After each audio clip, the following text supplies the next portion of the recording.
একটি প্রেস হবে যাতে আপনারা সবাই জানতে পারেন এবং যারা ভুক্তভোগী তারাও জানতে পারে, যাতে কোনো ভুল মেসেজ না যায়।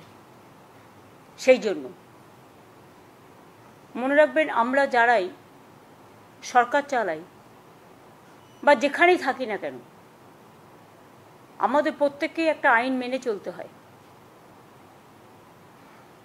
সংবিধান মেনে চলতে হয়। এবং আইন মেনে চলার ক্ষেত্রে আমরা যদি আইনের জুরিসডিকশনের বাইরে গিয়ে নিজেদের মতো করি, তাহলে কিন্তু এটা অন্যভাবে কোর্ট নিতে পারে। এবং যেহেতু আমরা রিভিউ পিটিশন অলরেডি করেছি, কিন্তু সুপ্রিম কোর্টে এখন গরমের ছুটি চলছে। গরমের ছুটির সময় আমরা চেষ্টা করেছি এটাকে রেজ করবার, কিন্তু যেহেতু গরমের ছুটি পড়ে গেছে, আমরা সঠিক সময়ে রিভিউ পিটিশন রাজ্য সরকারের পক্ষ থেকে আমরা আবেদন করেছি। সেই আবেদনে পরিষ্কারভাবে আমরা কিন্তু কারো চাকরি যাওয়ার কথা বলিনি। আমরা পরিষ্কার বলেছি যে যারা চাকরি করে তাদের সুযোগ দেওয়া হোক এবং তাদের যেন লিস্টটা বাতিল না করা হয়। কিন্তু সুপ্রিম কোর্ট, আপনারা জানেন যে অলরেডি একটা এই রিভিউ করবার আগে, রিভিউটা আলোচনা করার সুযোগ আসেনি এখনও, যেহেতু গরমের ছুটি পড়ে গেছে। গরমের ছুটি পড়ার পরে এটা আলোচনা হবে। কিন্তু আমরা যদি ততদিন অপেক্ষা করি, তাহলে আগের যে অর্ডারটা দিয়ে গেছেন প্রধান বিচারপতি, সেই অর্ডারটা কোনো কারণে যদি আমরা ক্যারি না করি, মানে বহন না করি, তাহলে যদি কখনো বলে দেয় যে তোমাদের তো অর্ডার দিয়েছিলাম, তোমরা সেটা মানোনি, সুতরাং সবটাই বাতিল, এটা আমরা চাই না। যে সুপ্রিম কোর্টের নির্দেশ অনুযায়ী আমরা আমাদের সবটাই রেডি করে রাখব। যদি রিভিউয়ে বলে আপনাদের পরীক্ষা দিতে হবে না, আপনাদেরটা অ্যাকসেপ্টেড করা হলো, লিস্ট বাতিল করা হলো না, তাহলে আমরা নিশ্চয়ই সুপ্রিম কোর্টের কথা শুনব, তখন এটা আসবে না। কিন্তু আমরা একটা হাতে টাইম নিয়ে করেছি এই কারণে যে যাতে রিভিউ পিটিশনও চলবে আর আমাদের প্রসেসটাও 31শে মের মধ্যে করতে বলেছে, নোটিফিকেশন করতে বলা হয়েছে। কিন্তু সুপ্রিম কোর্ট খুলবে সম্ভবত জুন মাসের 2nd বা 3rd উইকে, আমি এক্স্যাক্টলি ডেটটা জানি না। কিন্তু আমাদের টাইমটা বেঁধে দেওয়া হয়েছে, যেটা আগের জাজমেন্ট রিভিউ করবার আগে, সেটা কিন্তু 30th, এটা হচ্ছে 31 মে 2025 ইজ টু বি ফাইল্ড। ওনারা পরিষ্কার বলেছেন, since the panel has been cancelled and the affidavit of compliance of issue of advertisement by 31st May 2025 is to be filed, we may do the following timeline for that. আমি প্রথমেই teacher যারা আছেন তাদের কথাটা আগে বলবো। দুটো part আছে, একটা গ্রুপ সি গ্রুপ ডি আর একটা হচ্ছে টিচারদের পার্ট। আমি পরিষ্কার বলবো যে দেখুন, এটা আমরা করতে বাধ্য হচ্ছি, আমাদের করার যে ইচ্ছে ছিল মন থেকে তা নয়। আমরা চাই চাকরি হারারা সকলে চাকরি ফিরে পাক, যেটা প্রথম দিন থেকে আমরা বলেছি আপনাদের সাথে আছে। এবার অনেকে ইন্ডিভিজুয়াল চলে গেছেন, তারাও গিয়ে কখনো কখনো কোর্ট থেকে অনেক নেগেটিভ রিপোর্ট চলে আসছে, কিন্তু আমরা সেটা করব না। সেটা করতেই পারে, এটা তাদের অধিকার, যে কোনো কেউ যেতে পারে। কিন্তু আমরা রাজ্য সরকারের পক্ষ থেকে যখন করি, তখন পুরো রাজ্যটাকে নিয়ে করতে হয় এবং সবার স্বার্থটা আমাদের দেখতে হয়। তাই পরিষ্কার করে বলছি, ম্যাটারটা খুব সেন্সিটিভ।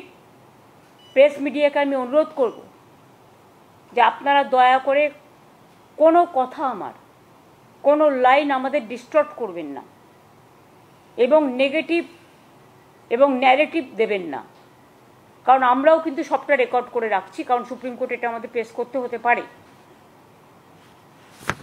সুপ্রিম কোর্টের যেহেতু অর্ডার আছে 31 মের মধ্যে করতে হবে, আমরা এতদিন ধরে অপেক্ষাই করছিলাম। অর্ডার তো বেরিয়েছে অনেক দিন আগে, প্রায় অ্যাবাউট 2 মান্থস হবে। 3rd এপ্রিল 17th এপ্রিল, তাহলে প্রায় অনেক দিন হয়ে গেছে, কিন্তু আমরা কোনো অ্যাকশান নিচ্ছিলাম না। আমরা ওয়েট করছিলাম যে এর মধ্যে হয়তো রিভিউ যেটা আমরা করেছি রাজ্য সরকারের থেকে সেটা হয়তো আলোচিত হবে এবং তার পরিপ্রেক্ষিতে যে আদেশ কোর্ট দেবেন তাতে হয়তো চাকরি প্রার্থীদের পক্ষেও হতে পারে। ফলে আমরা অপেক্ষা করছিলাম, কারণ আমরা বলেছি যে চাকরি প্রার্থীদের চাকরি আমরা খেতে চাই না। কিন্তু যেহেতু এখনো রিভিউটা হয়নি, কারণ রিভিউ পিটিশন পেন্ডিং আছে এবং কোর্টে গরমের ছুটি পড়ে গেছে, অথচ আমাদের হাত বেঁধে দেওয়া হয়েছে 31শে মের মধ্যে করতে হবে, নোটিফিকেশন করতে হবে। তাই বাধ্য হয়ে আমি জানাচ্ছি দুটো প্রসেসই আমাদের চালু থাকবে। একটা হচ্ছে সুপ্রিম কোর্টের অর্ডার অনুযায়ী আমরা 31শে মের মধ্যেই সুপ্রিম কোর্ট যে অর্ডারটা দিয়েছে সেটা নোটিফিকেশন করব। আর দ্বিতীয়ত, যদি রিভিউ যেটা আমরা করেছি রিভিউতে যদি আমরা ভালো রেজাল্ট পাই তাহলে আমরা সেইটাকেই গ্রহণ করব। দুটো অপশানই আমরা ওপেন রেখেছি, কিন্তু পরে যাতে বলতে না পারে সুপ্রিম কোর্ট যে 31শে মের মধ্যে তোমাদের নোটিফিকেশন করতে বলা হয়েছিল, তোমরা কেন করোনি, সেই জন্যই আইন মেনে আমাদের এই কাজটা করতে হচ্ছে, কিন্তু অপশান আমাদের ওপেন থাকছে ফর রিভিউ। আমরা যেহেতু 31শে মের কথা বলা হয়েছে, তাই আইনজ্ঞদের সাথে কথা বলে সবার সাথে আলোচনা করে issue of advertisement and file affidavit, যেহেতু 31শে মে লাস্ট ডেট করেছে আমাদের, 30শে মে কিন্তু এটা আমাদের করতে হবে। অ্যাডভার্টাইজমেন্টটা আমাদের করতে হবে 30শে মে, কারণ যেহেতু 31শে মে মধ্যে করতে বলেছে, তাহলে আমরা অ্যাডভার্টাইজমেন্ট করব। আমি কিন্তু আবার বলছি অপশান কিন্তু ওপেন আছে রিভিউয়ের জন্য, রিভিউয়ে যেটা বলবে আমরা সেটাই মানব। এখন যেহেতু হাতে কোনো উপায় নেই বলে আমরা এটা করছি, যেহেতু সময় টাইম ইজ রানিং আউট। তাহলে issue of advertisement and file affidavit 30শে মের মধ্যে আমাদের করতে হচ্ছে, যতক্ষণ রিভিউ না হচ্ছে। কমেন্সমেন্ট অফ অনলাইন অ্যাপ্লিকেশন, এটা টাইম দেওয়া হয়েছে 16ই জুন পর্যন্ত। যারা অনলাইনে অ্যাপ্লিকেশন করতে পারবেন 16ই জুন পর্যন্ত। Last date of online application 14ই জুলাই করা হয়েছে, হাতে সময় রাখা হয়েছে, যাতে রিভিউ হতে যদি টাইমটা বেশি লাগে সেই জন্য আমরা ইচ্ছা করেই 2 মাস হাতে টাইম রেখেছি। পাবলিকেশন অফ প্যানেল আমরা 15ই নভেম্বর করেছি, কারণ আমাদের ডিসেম্বরের মধ্যে করতে বলেছে। আর কাউন্সেলিং যেটা কমেন্সমেন্ট হবে সেটা 20শে নভেম্বর। আমরা চাইছি নভেম্বরের মধ্যেই, যদি রিভিউতে কিছু বিচার না হয় তাহলে আমরা নভেম্বরের মধ্যেই কাউন্সেলিং করে টোটালটা করে দেব। এখানে যা হয় সিস্টেম অনুযায়ী, যেহেতু কোর্ট বলে দিয়েছে, আমরা কিন্তু বলছি না, এটা কোর্টের order. Written test, scrutiny, challenge, result publication, interview etcetera shall be completed in the mean time. সব প্রসেসই আমরা করে নেব যদি রিভিউতে কিছু আমরা বিচার না পাই। অ্যাডভার্টাইজমেন্ট যেটা করা হবে, advertisement may be made for the 24,203 such posts which have been deemed to be vacant 24,203, যেটা হাইকোর্টের অর্ডার অনুযায়ী ডিম টু বি ভ্যাকেন্ট হয়ে আছে। যদিও তারা কাজ করছেন, তারা কাজ করে যান, তারা ডিসেম্বর পর্যন্ত মাইনে তো কনফার্ম করেছেও সুপ্রিম কোর্ট, আমরা তো অ্যাপিল করেছিলাম। সুতরাং তারা বেশি চিন্তা না করে তারা তাদের কাজ করে যান, আর আমাদের কাজও আমরা করে যাব। অ্যাডিশনাল তাছাড়াও এই 24,203 জন টিচার যেটা ভ্যাকেন্ট আছে সেটা সব মিলিয়ে তাছাড়াও আরও অ্যাডিশনাল আমরা কিছু ভ্যাকেন্সিস ক্রিয়েট করেছি, কারণ আমাদের অনেক খালি পোস্ট আছে, আমি আপনাদের আগেই বলেছি। 11,517 ভ্যাকেন্সিস ফর 9 and 10, এটা অ্যাডিশনাল, এবং 6,912 ফর 11 and 12 টিচারদের জন্য এক্সট্রা পোস্টও করা হচ্ছে। আর 571 জনের জন্য গ্রুপ সি এবং 1000 গ্রুপ ডির জন্যও করা হচ্ছে। তাহলে total vacancies propose to B filled up 44,203। মোট ভ্যাকেন্সিস 44,203। ক্লাস 9-10 চাকরিহারাদের নিয়ে 23,212, ক্লাস 11-12 চাকরিহারাদের নিয়ে 12,514, গ্রুপ সি 2,989, গ্রুপ ডি 5,488। এটা রাখা হয়েছে। যারা চাকরি করে এসছেন অথচ বয়স পেরিয়ে গেছে, এরকম তো অনেক কেস আছে। ধরুন ওদের একটা এজ লিমিট আছে, যারা অ্যাপ্লিকেশন করবেন এই চাকরির জন্য, চাকরিহারাদের চাকরি পাওয়ার ক্ষেত্রে, সেখানে তাদের একটা এজ রিল্যাক্সেশন করা হবে, অর্থাৎ তারা যেন প্রত্যেকেই পরীক্ষায় বসতে পারে, বয়সের জন্য সেটা আটকাবে না। তাছাড়াও আমরা আর একটা অ্যাডভান্টেজ দেবো, সেটা ডিটেলস এখনও তৈরি হয়নি। যারা কাজ করেছেন এতদিন তাদের একটা এক্সপিরিয়েন্স অ্যাডভান্টেজও আমরা দেব, যাতে তারা তাদের কর্মস্থানে থেকে যেতে পারে। আর গ্রুপ সি গ্রুপ ডিটা আমি আজকেই বলছি না, যেটা অ্যাডিশনাল পোস্টটা বলে দিলাম, কিন্তু যাদেরটা টাকা ফেরত দেওয়ার কথা বলা হয়েছে এবং যাদের বাতিল করা হয়েছে, তাছাড়াও অনেক টিচাররা আছে যারা বাতিল হয়ে গেছেন, যাদের বলা হয়েছে তোমরা এই পরীক্ষায় বসতে পারবে না, তারা অন্য ডিপার্টমেন্টে জয়েন করতেই পারে, কোর্ট সেটাও বলে দিয়েছে। সুতরাং আমরা এডুকেশন ডিপার্টমেন্টে যেমন আমাদের লোক প্রয়োজন, কারণ ঘন্টা বাজানোর লোকও নেই, রুম পরিষ্কার করার লোকও নেই, তালা বন্ধ করার লোকও নেই এই ঘটনার ফলে, সেই রকম যেমন আমরা অ্যাডিশনাল গ্রুপ সিডি নিচ্ছি, সাথে সাথে যারা এডুকেশন ডিপার্টমেন্টে কাজ করছেন অথচ তাদের সবারটা বাতিল হয়ে গেছে, ম্যাক্সিমামটা বাতিল হয়েছে, গ্রুপ সি গ্রুপ ডি সবটাই, হ্যাঁ, তাহলে ওরা এডুকেশন ডিপার্টমেন্টেও অ্যাপ্লাই করতে পারে। ওরা তাছাড়াও আমরা আরও 3-4টে ডিপার্টমেন্ট অপশান দেবো, কিন্তু সেটা আমরা আলাদা করে নোটিফাই করব, কারণ যেহেতু ওটার সাথে এটার সম্পর্ক নেই। আর আমরা যেহেতু চাই না কারো চাকরি চলে যাক, কেউ ব্যাংক লোন নিয়েছে, কেউ গাড়ির লোন নিয়েছে, কেউ বাড়ির লোন নিয়েছে, কারো বৃদ্ধ বাবা মা আছে, কারো ছেলেমেয়েরা আছে, তাই মানবিকতার স্বার্থে তারা নিশ্চয়ই অ্যাপ্লাই করতে পারে, এডুকেশন ডিপার্টমেন্টেও করতে পারে, এবং তাছাড়া আরও 3-4টে ডিপার্টমেন্ট আমরা দিয়ে দেবো, যাতে যেটা তারা প্রয়োজন মনে করবে সেই নোটিফিকেশানটা আমরা 3-4 দিন পরে করে দেবো। গ্রুপ সি গ্রুপ ডির ক্ষেত্রে আগে টিচারদের নোটিফিকেশানটা হবে 30শে মে, যেহেতু 31শে মে লাস্ট ডেট।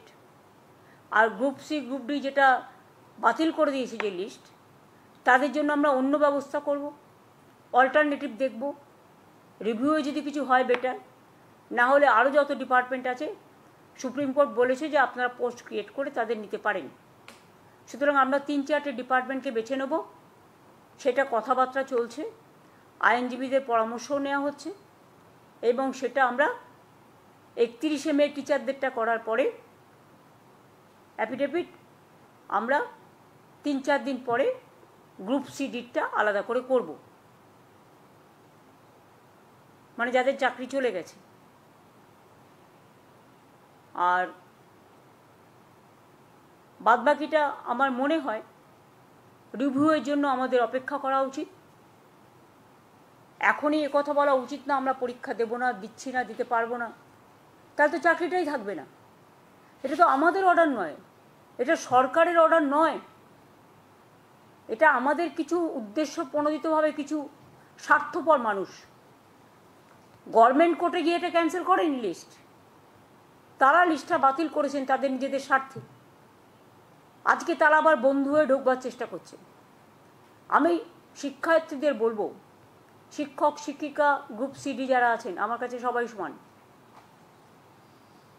সুপ্রিম কোর্টের আদেশ অনুযায়ী আপনারা প্লিজ অপশান 2টাকেও কাজে লাগান, অপশান 1টাকেও কাজে লাগান।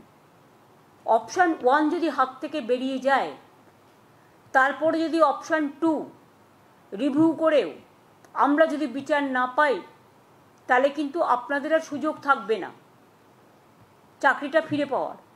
আমরা চাই আপনারা চাকরি ফিরে পান।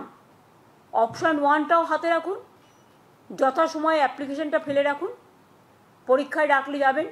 আর আমি আশা করি তার মধ্যে গরমের ছুটি, আমি জানি না কবে খুলবে কোর্ট, দোসরা হাইকোর্ট সুপ্রিম কোর্টে কবে খুলবে আমি জানি না ঠিক। সুপ্রিম কোর্টে গরমের ছুটিটা শেষ হওয়ার পরেই আমরা রিভিউ পিটিশনটা নিয়ে আবার রেজ করব এবং তার জন্য অনেকটা টাইমও রাখা হয়েছে, যাতে আমরা একটা সুযোগ নিতে পারি। চেষ্টা করব অন্তত কথা বলার। আমাদের আইনজীবীরা তারা সাধ্যমতো লড়বেন, কিন্তু বিচার তো আমার হাতে নেই, বিচারের দায়িত্ব বিচারপতিদের হাতে।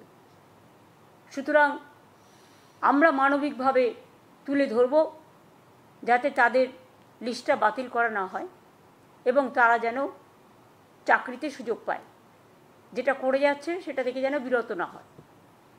আর যদি সেটা নাও হয়, তা সত্ত্বেও আমি বলছি আপনারা স্কুলে যাচ্ছেন যান, ডিসেম্বর পর্যন্ত তো অলরেডি সুপ্রিম কোর্ট বলেই দিয়েছে মাইনে পাবেন।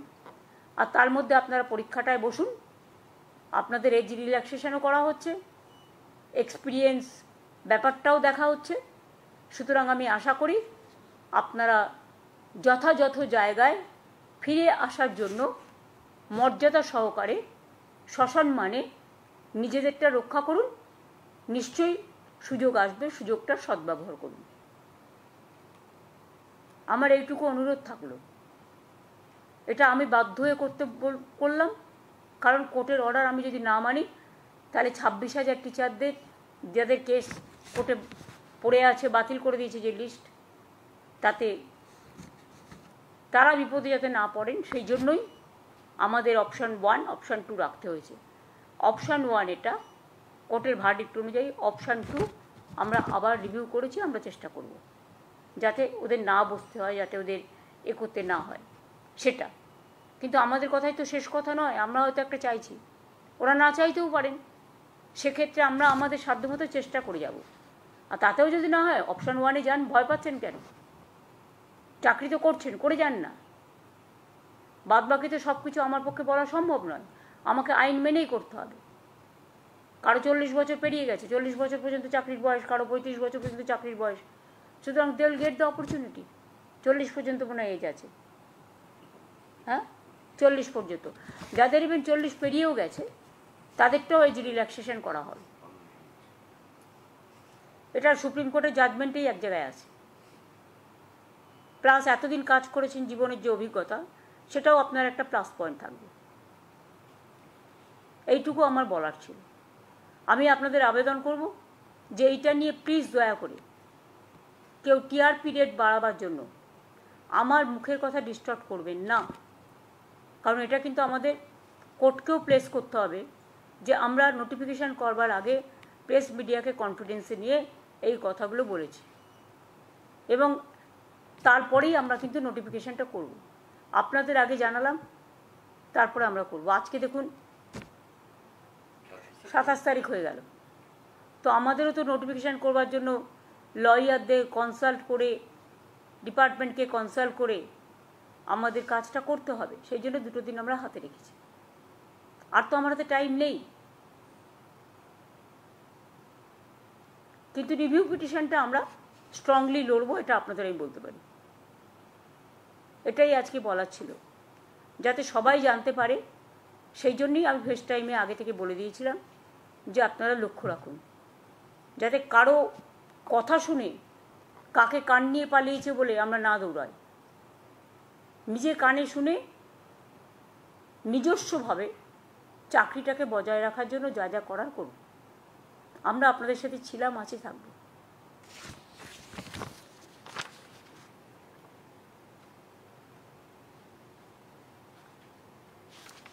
যাদের যোগ্যতা আছে তারা প্রত্যেকে অ্যাপ্লাই করতে পারবে। আমাদের ইন্টেনশন হচ্ছে তাই, যাদের রিকুইজিট কোয়ালিফিকেশন আছে ফর সেট পোস্ট, যে পোস্ট মানে অ্যাডভার্টাইজ করা হবে, age relaxation will be given to the candidates in terms of the order of the Honorable Supreme Court. The new recruitment rules is ready, both for teaching and non-teaching post.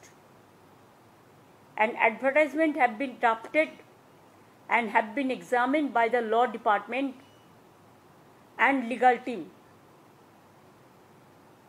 সেটা আমরা আরেকটু যাচাই করে নেওয়ার জন্য 2 দিন হাতে টাইম নিচ্ছি।